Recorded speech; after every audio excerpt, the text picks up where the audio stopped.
ना होगा। कायर मत बनना, तुम्हारे जीवन में कठिनताएं आएंगी। चल चला चल राह में अनुभूतियों का ले सहारा, कौन तेरा साथ देगा, व्यर्थ में किसको पुकारा। उन्हीं के ऊपर ज्यादा प्रहार करते हैं जिनको रोना धोना पसंद है, इसीलिए समझाते हैं अपनी बात किसी से कहो मत। उपासक को कभी नहीं कमजोर पड़ना है। अपने मन की बात किसी साधक से भी नहीं कहनी कि मेरे अंदर काम आ रहा है। ऐसे तो जप नहीं पा रहे हो, अपराध करके जप पाओगे? अपराध का सीधा प्रभार होता है भजन ना होने देना। कायर मत बनना, तुम्हारे जीवन में कठिनताएं आएंगी, आपको लड़ना है इनसे। लड़ना क्या, आप प्रियाजू के हैं, ये ठसक रखेंगे, डर के भाग जाएंगे। कभी कभी ये अति भीषण बन तन मन पर है छा जाती, ऐसी वासना छा जाती, कुछ सुनाई नहीं देता। बस जो वासना की प्रेरणा है बस वही करना है। अब उपासक घबरा जाता है। अच्छा, जो बड़े महापुरुष हैं, अब उनके लिए दूसरा कोई बचा नहीं जिससे वो करुणा करें। बात समझो, सब में वो अपने आराध्य देव को देख करके शांत हो चुके हैं। जो साधक है उसे समय नहीं है कि सहयोग करे, क्योंकि वो अपने लक्ष्य में दृढ़ है। तो सच्ची मानो, आपका विश्वास और आपकी श्रद्धा ही केवल आपका साथ देगी। इस मार्ग में कोई तुम्हारा साथ देने वाला नहीं, साथी नहीं है। और जो साथी बना के चला वो गिरा, ये भी बात समझ लेना। चल चला चल राह में अनुभूतियों का ले सहारा। अगर तुम अपनी अनुभूतियों को अपने साथ रखोगे कि पग पग पर मेरे कृपालु आराध्य देव ने कैसे मुझे संभाला है, फिर कोई तुम्हें जरूरत नहीं किसी के सहयोग की। तुम्हारी अनुभूतियां ही तुम्हें आगे बढ़ा देंगी। चल चला चल राह में अनुभूतियों का ले सहारा, कौन तेरा साथ देगा, व्यर्थ में किसको पुकारा। इस मार्ग का साथी केवल हरि का भरोसा, हरि का बल है की तरह है। और बालक के ऊपर ही इनका प्रहार होता है, वयोवृद्ध या ज्ञान वृद्ध के ऊपर भेड़िए का प्रहार नहीं होता। ये काम क्रोधादि उन्हीं के ऊपर ज्यादा प्रहार करते हैं जिनको रोना धोना पसंद है। किस बात के लिए, मुझे ये चाहिए, मुझे ऐसा, मुझे रहा नहीं जा रहा, मुझे सहा नहीं जा रहा, मेरे से भजन नहीं हो रहा, मेरा मन नहीं। तुम मन हो, तुम तन हो, तुम भोगों के अभाव से ग्रस्त हो? नहीं नहीं, भूल मत करो। जो निराश होकर रोने लगता है उस पर ये विकार हावी हो जाते हैं। इसीलिए समझाते हैं अपनी बात किसी से कहो मत, क्योंकि नासते विद्यते भावो ना भाव विद्यते। इनकी सत्ता ही नहीं काम क्रोध लोभ की। जब आप इनकी सत्ता देते हैं, स्वीकार करते हैं, तो ये आपके ऊपर हावी होते हैं। सच्ची अगर सत्ता ना दे तो इस समय नहीं दे रहे हो सत्ता, कौन सा विकार आपके ऊपर चढ़ा हुआ है। अभी आप उनका चिंतन करें, उनकी सत्ता दे तो अभी जिस विकार का चिंतन करेंगे उसी विकार से ग्रसित हो जाएंगे। जो कमजोर अपने को महसूस करता है, देखो दैन्यता भगवत मार्ग की वो अलग बात है, लेकिन विकारों के लिए कमजोर होना ये भगवत मार्ग के पथिक का लक्षण नहीं है। सहना ही तो है ना, भोगने के बाद तो और डबल सहना होता है। तृष्णा होती और कामना होती, दोनों। जब तक भोगा नहीं तो केवल कामना थी, और जब भोग लिया तो उसकी तृष्णा भी साथ है, तो जलना तो पड़ेगा। तो ऐसे जो भयावह दृश्य उपस्थित कर रहा है मन विकारों को लेकर के, उपासक को कभी नहीं कमजोर पड़ना है। अपने मन की बात किसी साधक से भी नहीं कहनी कि मेरे अंदर काम आ रहा है, मेरे अंदर ये विकार। बिल्कुल उनकी सत्ता नहीं देनी। तुम्हें परेशान नहीं होना, तुम्हें दुखी नहीं होना, तुम्हें रोना धोना नहीं है। अब सहा नहीं, मार देंगे, पक्का मार देंगे, भागना पड़ेगा। ये वीरों का मार्ग है।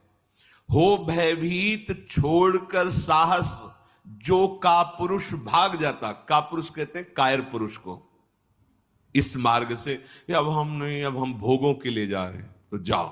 क्या आगे लिख रहे, भाग न पाता, गिर पड़ता हो, बुरी तरह कुचला जाता। ये विकार उसका नाश कर देते, फिर रास्ता नहीं रह जाता। जो चढ़ाई का भगवत मार्ग का बहुत बहुत बहुत भयभीत करने वाली ये बात है। अगर भगवद आश्रय छोड़कर भोगों में आप चले गए तो देखो धाम छूटा, प्रिया जो छूटी, नाम छूटा। ऐसे तो जप नहीं पा रहे हो, अपराध करके जप पाओगे? अपराध का सीधा प्रभाव होता है भजन ना होने देना। जैसे कोई सोचे कि हम मनमानी आचरण करेंगे, गुरु आज्ञा उल्लंघन, शास्त्र विरुद्ध, और फिर मंत्र जप लेंगे, भजन कर लेंगे, बिल्कुल नहीं। एक बार भी निज मंत्र स्मरण नहीं कर सकते, एक बार भी आप भगवत स्मरण करने का अधिकार नहीं रख सकते।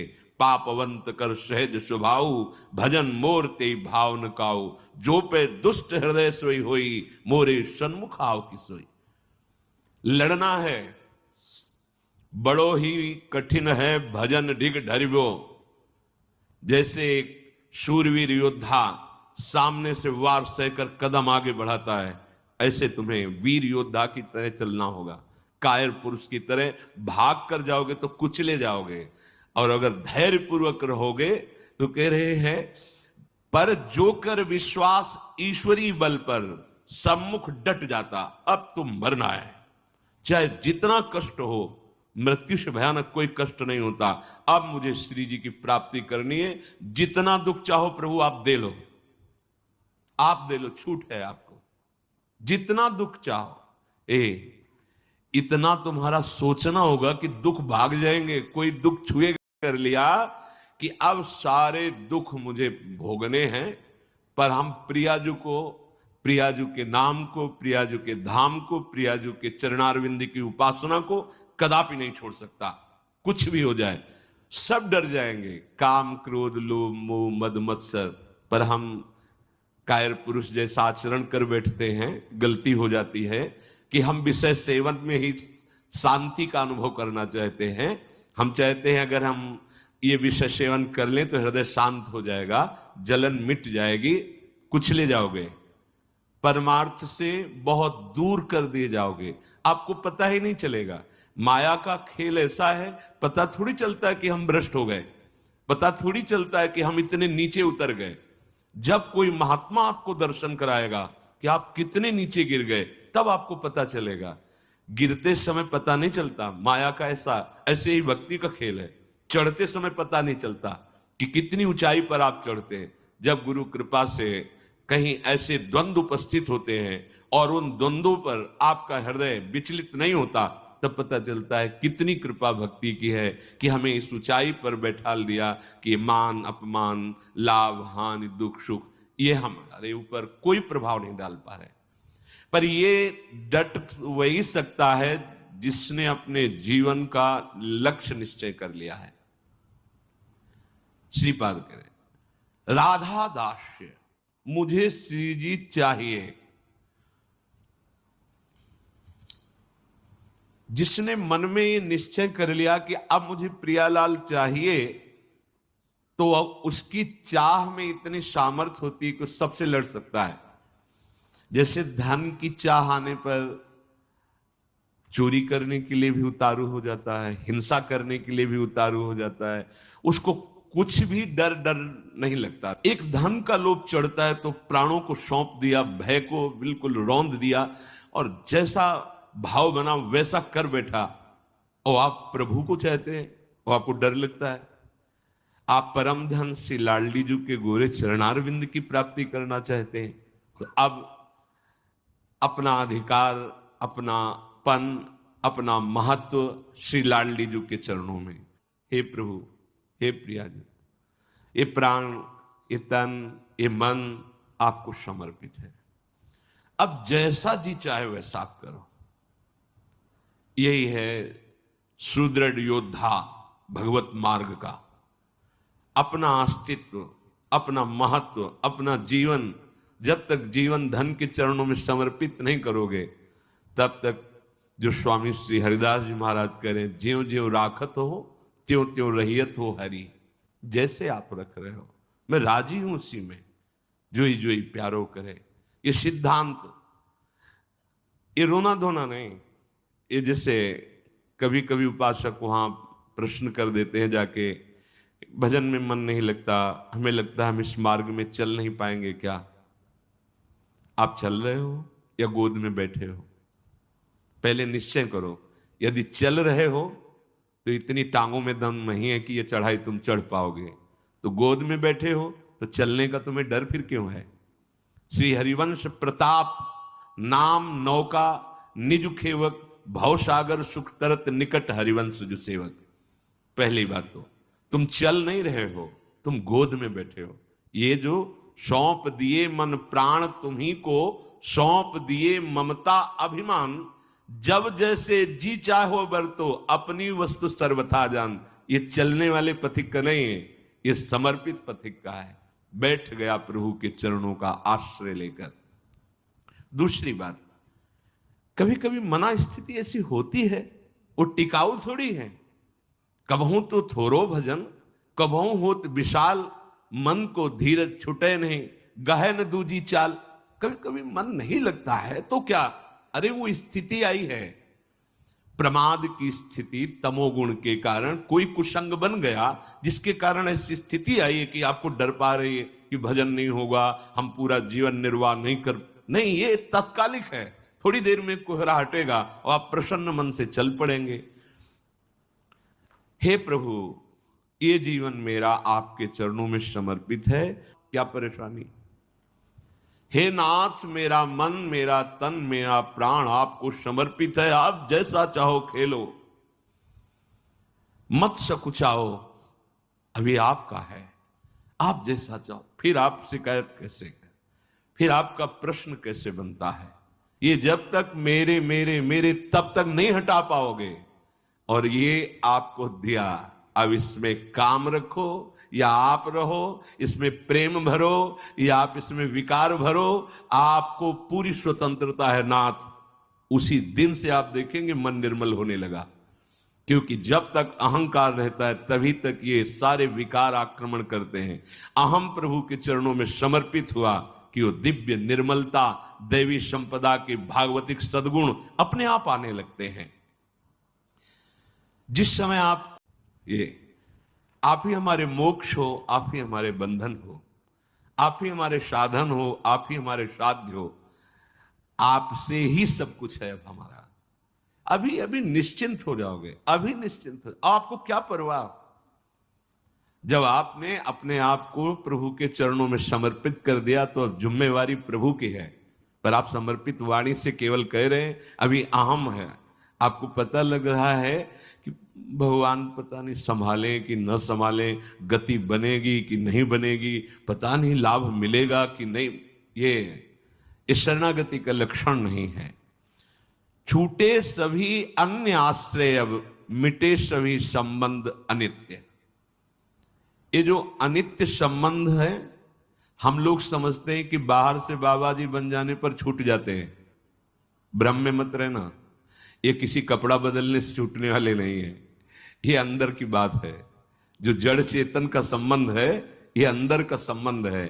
बाहर का घर छोड़ दिया, बाहर के संसारिक कपड़े छोड़ दिए, बाहर का भाव दिखाते कि हम वैराग्य से हैं, लेकिन अंदर की बात देखो। संबंध अगर प्रभु के अलावा किसी और से है, वो क्यों न तन हो, वो क्यों न कोई विषय हो, क्यों न कोई सुख हो, चाहे लोक लोकांतर का कितना भी बड़ा सुख हो या सिद्धि हो, वो अभी राग रहित नहीं हुआ है। पूज्य श्री पंडित गया प्रसाद जी महाराज, बड़े पहुंचे हुए महापुरुष जो निरंतर भगवान की लीला में डूबे, वो कह रहे हैं, चिंतन संबंध का बोध कराता है और संबंध ही चिंतन में स्थित रखता है। अब आप देखो आपका चिंतन क्या चल रहा है। महापुरुषों के वचन है, चिंतन आपका जहां है, आपका संबंध वही है। अगर प्रियालाल का चिंतन चल रहा है तो प्रियालाल से संबंध है। शरीर का चिंतन है, इंद्रियों का, भोगों का, वस्तु का, व्यक्ति का ध्यान, और जहां चिंतन होगा वही संबंध माना जाएगा। आप कहते हैं हमारे माई श्यामाजू का राज, कहां चिंतन है आपका? शीघ्र चिंतन को संभालिए। यदि कोई भी लौकिक कामना रही तो एक ना एक दिन गिरने पड़ेगो। पूज्य बाबा कह रहे हैं, अगर कोई भी लौकिक कामना आपके अंदर अभी तो वो गिराएगी, आपको गिराएगी। इसलिए यासों कामनान को ढूंढ ढूंढ के निकाल फेंके। देखो अपने चिंतन में कौन सी कामना बहुत जोर कर रही है, प्रभु के नाम बल से उस कामना को छोड़िए, उसमें सुख नहीं है। उपासक जब तक सत्यता से इनकी तरफ ना चले तब तक ये कामनाएं अपना अधिकार रखती हैं। जहां सत्यता से चलने का भाव आया तो ये स्वतः ही कामनाएं नष्ट होने लगती हैं। उद्देश्य में दृढ़ता, सत्यता, तो सतमार्ग आगे को खुल जाएगो। सब बानक बनतो चलो जाएगो, सहायक मिलते चले जाएंगे। कुछ प्रश्न करते हैं, क्या नरसिंह जी जैसा प्रेम कई जन्मों की साधना के बाद होता है? पूज्य बाबा से, नरसिंह जैसा प्रेम क्या एक जन्म में नहीं हो सकता है? बाबा ने कहा हां हो सके है, यदि सच्चे सदगुरु की प्राप्ति हो जाए तो। क्योंकि सदगुरु कृपा दृष्टि सेवाकों प्राणनाथ के मिलवे की ताई रोएबो सिखाए दे। क्योंकि प्राणनाथ ही स्वयं श्री सदगुरु बन के मिलवे को जतन बताए हुए आए हैं। बहुत सुंदर बात, बहुत सुंदर। हम कहते हैं गुरु ब्रह्मा गुरु विष्णु गुरुदेव महेश्वरा, गुरु साक्षात परब्रह्म, लेकिन देख नहीं पाते। अगर हम परब्रह्म भावना सदगुरुदेव में करें तो हमें साक्षात्कार किसका करना है? हम रात दिन चकोर की भांति अपने आराध्य देव को ही तो देख रहे हैं।